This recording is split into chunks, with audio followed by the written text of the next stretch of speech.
Bonjour à tous, nous sommes aujourd'hui à Carentan-les-Marais sur la ligne ferroviaire entre Cherbourg et Caen, sur laquelle un train de marchandises a déraillé le dimanche 11 janvier après-midi. Aujourd'hui, des moyens exceptionnels sont déployés pour permettre l'évacuation des wagons et ensuite la rénovation de la voie pour permettre la reprise la plus rapide possible des circulations. Je vous emmène voir les experts qui vont nous expliquer les différentes étapes du chantier.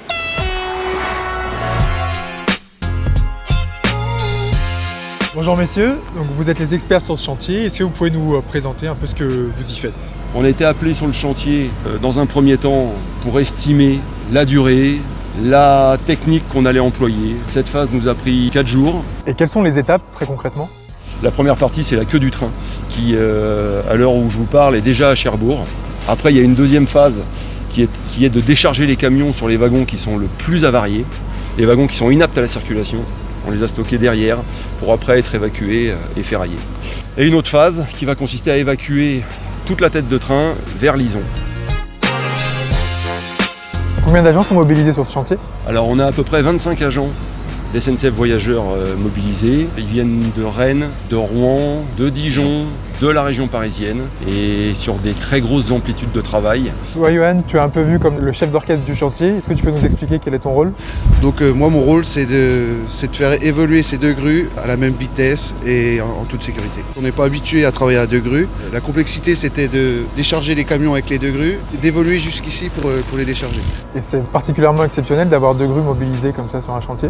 C'est pas la première fois mais ça reste exceptionnel.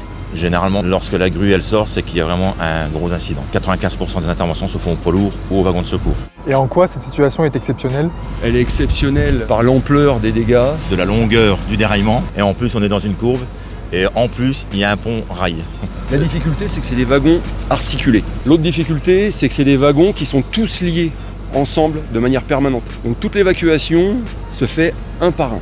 La deuxième difficulté, c'est que c'est des camions qu'il faut préalablement décharger. À chaque levage, il y a une étude d'élingage pour le transfert des charges. Et ensuite, il y a la problématique de l'infrastructure. Comme vous le voyez, il n'y a plus de rails, il n'y a plus de voies.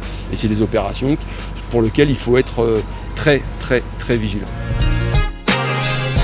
On l'aura compris, c'est un chantier vraiment exceptionnel qui mobilise des moyens SNCF venus de toute la France ainsi que des entreprises partenaires. Prochaine étape, la rénovation complète de plus de 500 mètres d'infrastructure pour permettre la reprise la plus rapide possible des circulations.